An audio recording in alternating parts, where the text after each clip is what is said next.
Today, I will be discussing projection. Before I even begin, I want you to take a deep breath with me. In and out. Good. Now I want you to think about the last time someone accused you of something you knew wasn't you. Maybe they said you were selfish, when in reality, you've been giving. Maybe they said you were lying, when you were telling the truth. Maybe they said you were jealous, when you were genuinely happy for them. That sting you felt, that confusion, that's called projection. Projection is one of the most dangerous weapons of manipulation, and it's everywhere. In families, in relationships, at work, even in the church. And unless you understand it, it will have you questioning yourself, doubting your own mind, and carrying burdens that don't even belong to you. At its core, projection is simple. When someone takes the ugly truth about themselves and throws it on you like mud. Instead of owning it, they place it on your back, so you carry the shame, the guilt, the blame. Example, the liar calls you a liar.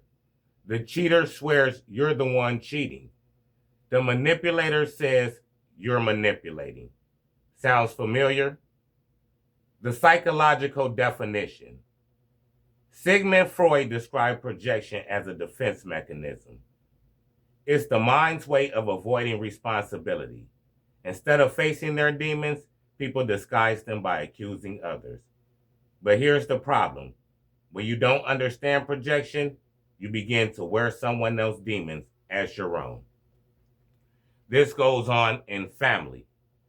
Parents who fail at their own dreams, projecting disappointment on their children.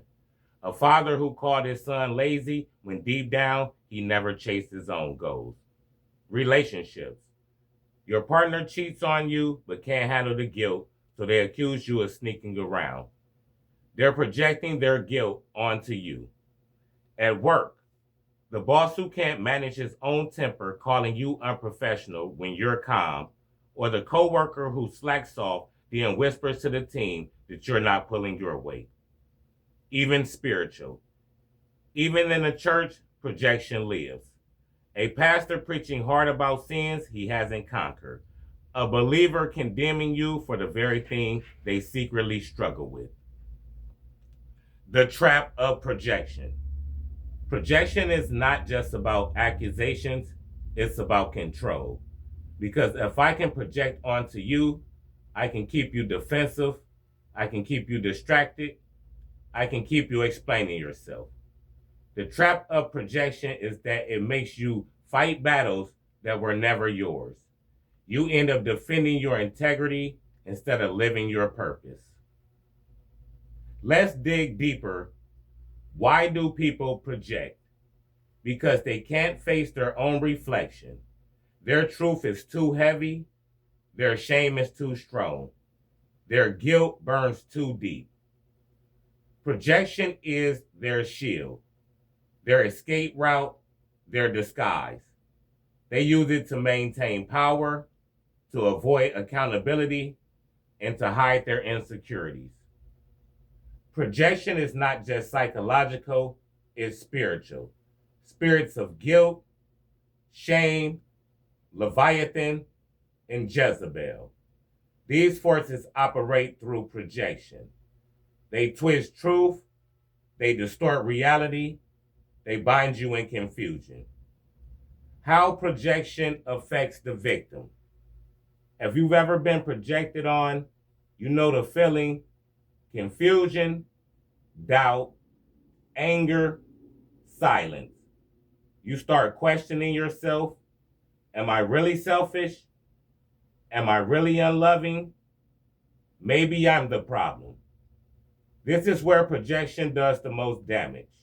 It plants seeds of self-doubt, it grows insecurity, it breaks confidence, and if you're not careful, it will make you carry guilt that never belonged to you. Breaking free from projection. Step 1, awareness. Call it what it is. Name projection for what it is. Step 2, detach. Stop defending yourself to people who don't want the truth.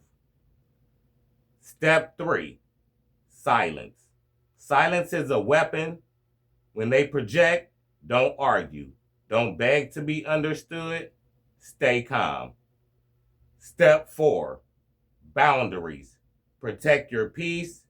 Create distance. You don't have to absorb every word thrown at you. Step 5, return the burden. The guilt they tried to hand you, hand it back.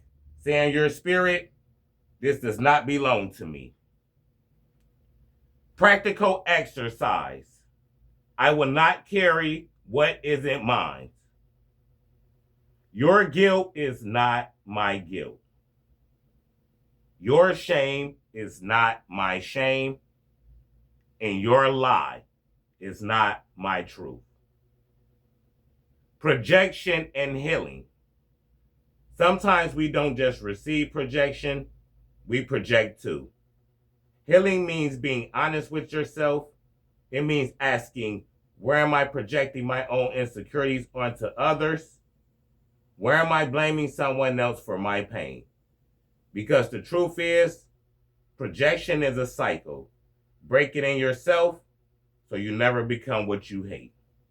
In closing, projection is smoke and mirrors.